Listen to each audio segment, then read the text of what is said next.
여러분 안녕하세요. 예, 사주감명 해보겠습니다. 사주는 개수입니다. 개수가 수월의 개축시에 태어났습니다. 그럼 이제 수화를 살펴보겠습니다. 수월이니까 동절생으로 이분위주로 나눌 때 동절생으로 감명을 하겠습니다. 동절생은 간목이 있어서 정화를 인화하고 임수로 유통을 하며 신금을 재련해야 합니다. 이러한 정화임수의 수화를 무토나 술토가 중화를 이루어서 화와 수의 미제를 이루어야 합니다. 그럼 이제 이분은 사주에 간목이 이렇게 해중에 간목이 있습니다. 그리고 술월, 술토가 있으니까 화수미제를 갖추었습니다. 그런데 또 사주를 보면은 이제 경금과 신금도 있죠. 그래서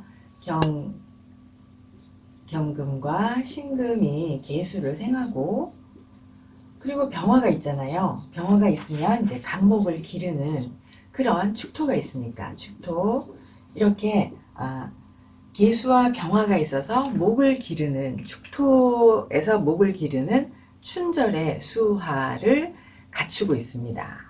그러면은 우리가 이제 이분이 태어나신 게 동절인데요. 동절의 화수의 미제와 춘절의 계수 병화 축토를 갖추고 있으면 우리는 이것을 이제 통섭이라고 표현을 하고, 이것은 지식과 산업의 조화를 이루는 통섭이라고 말합니다.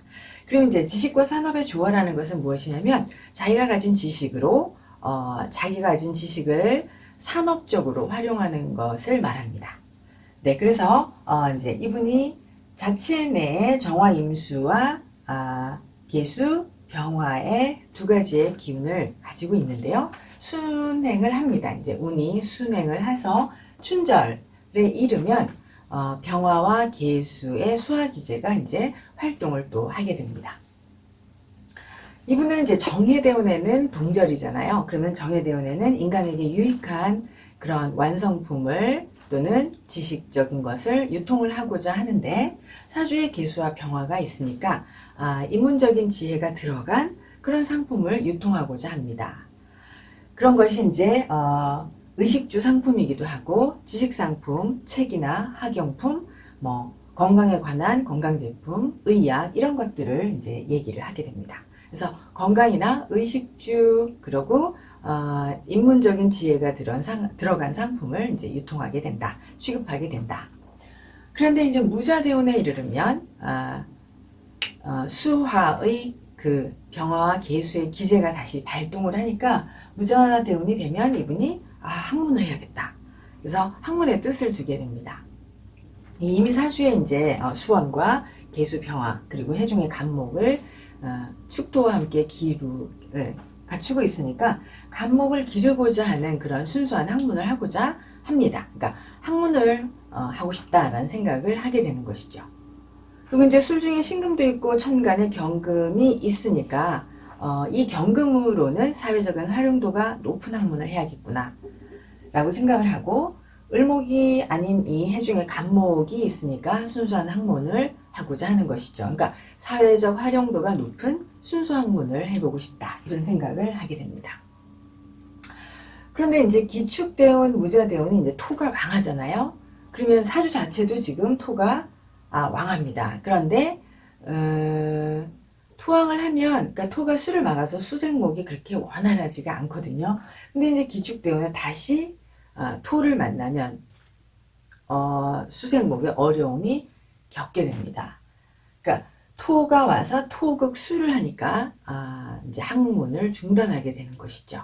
그래서 이분이 이제 기축대운에 아버님께서 사업을 하셨는데, 아버님이 사업이 기울어지면서 또 사망을 하셨어요. 그래서 아버님이 사업을 하던 것이 안 돼서 이제 부담이 많은 상태에서 돌아가셨기 때문에 이분이 원래 유학생활을 하고 있었거든요. 유학을 가서 내가 공부를 해서 교수가 되어야겠다 이렇게 생각을 하셨던 분인데, 이제 가정적으로 경제적으로 어려움이 생겨서 유학생활을 계속하지 못하고 한국에 돌아왔습니다.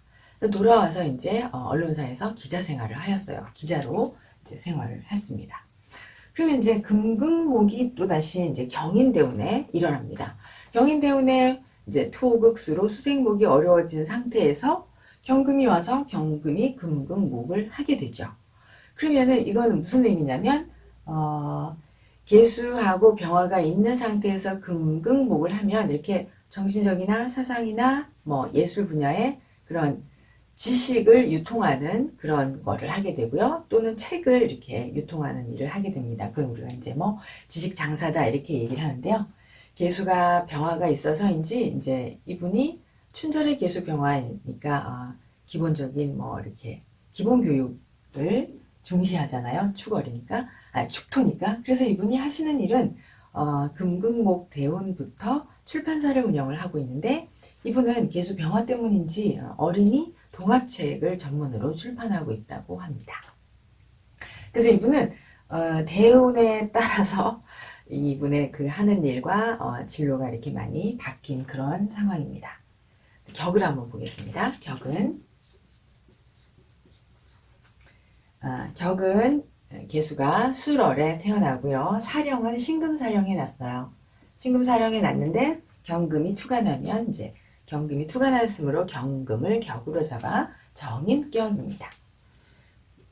정인격은 이제 정관으로 관인상생을 해야 하죠. 그래서 여기서 지금 사실 정관이 있으니까 관인상생을 이루게 됩니다.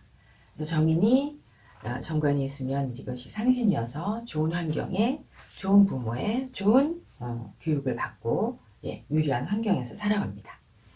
근데 정인격이 이제 관인상생을 이루고 있는데 정인이 비겁을 만나잖아요. 그러면은 정인이 하는 일이 비겁과 공동연구 또는 지식을 비겁에게 전달하는 것 또는 비겁과의 학문의 교류를 추구하게 됩니다.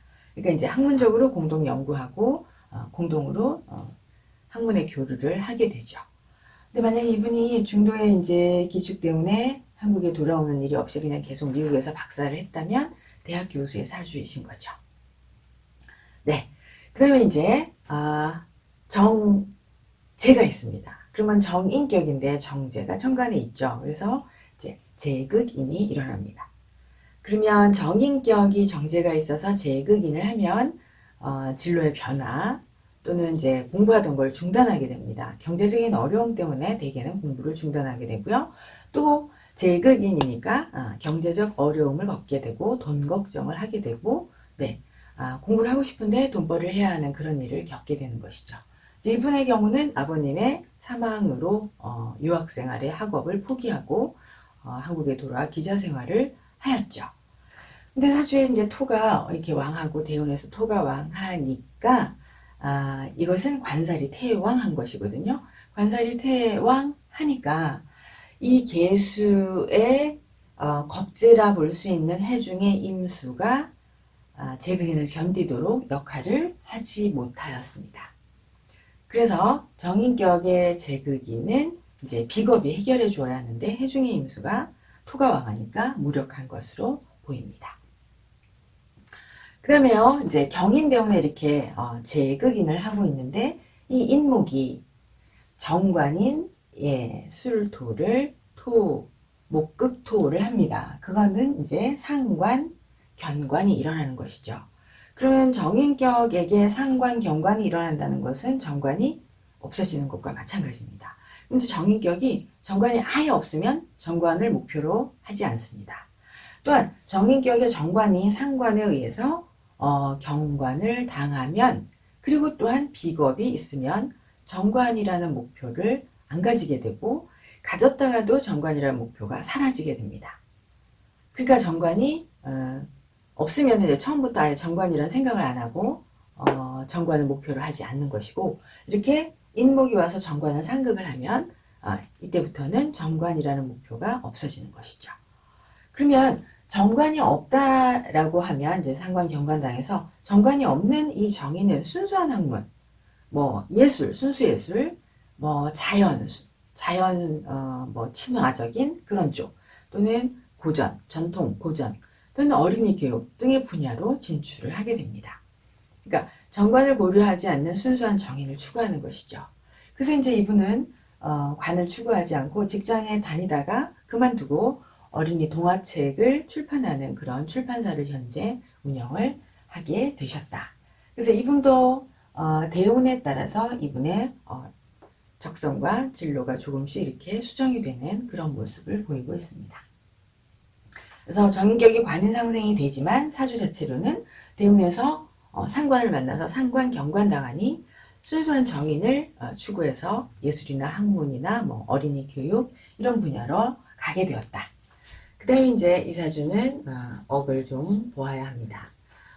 이 사주에서 이제 가장 상극을 당하고 있는 것은 정인이죠. 그래서 이 사람의 약한 육신은 약한 것은 경금입니다. 그러면 강한 것은 무엇이냐 하면 병화. 아이고 잘못 썼습니다. 병화. 예. 병화가 경금을 상극을 하고 있습니다. 그러면 이 병화를 견제하는 억은 임수인데요. 임수가 지금 임수가 해중에 임수가 있습니다. 근데 이 쇠한 정제가 이제 경금을 상극을 하고 이것을 해결하기 위해서 해중과 임수가 있는데 해중의 임수가 이제 역할을 못하고 있는 것이죠. 그래서 이것을 설명을 하면 쇠한 병화가 경금을 상극을 하고 있다. 그러면 이제 왕한 정인을 쇠한 정제가 상극하고 있잖아요. 그러면 이제 아버님이 조금 무모한 그런 것들로 가정에 피해를 주게 되는 것이고 내 격에 피해를 주시는 것이다. 이렇게 설명을 할 수 있습니다. 그러면 이제 어경은 겁재, 임수이고 겁재. 그 다음에 부용신은 경금을 생해주는 토이죠. 그래서 토가 아주 왕하잖아요. 그래서 원국의 관살도 태왕하고 또 이제 토운을 만나니 토생금은 원활하여 부인이 열심히 노력을 하는데 남편의 길을 아직 잘 열어주고 있지는 못한 것 같습니다. 그래서 해중에 임수가 없기 때문에 어경신이 없으면 경제적인 풍요 또 사업을 하여도 굉장히 경쟁력이 뛰어나다. 경제적으로 성공하기는 조금 힘듭니다. 경신임, 네, 그래서 임수가 이제 대운에서 크게 올 때 그때를 바라보아야 합니다. 일단 부용신은 이제 잘 있으니까 부용신은 토가 왕하니까 가정은 평화롭고 다만 만약에 이렇게 경인대운이 와서 임목이 토를 상극하면 이때 이제 가정적인 평화가 잠시 흔들릴 수가 있지만 그 대운이 지나고 나면은 가정은 평화를 이루게 되고 화목한 가정을 가지게 됩니다. 부부 사이도 원만하고요. 네, 이렇게 해서 사주의 계수 대운에서 부침이 많은 그런 사주를 감명하여 보았습니다. 여러분 감사합니다.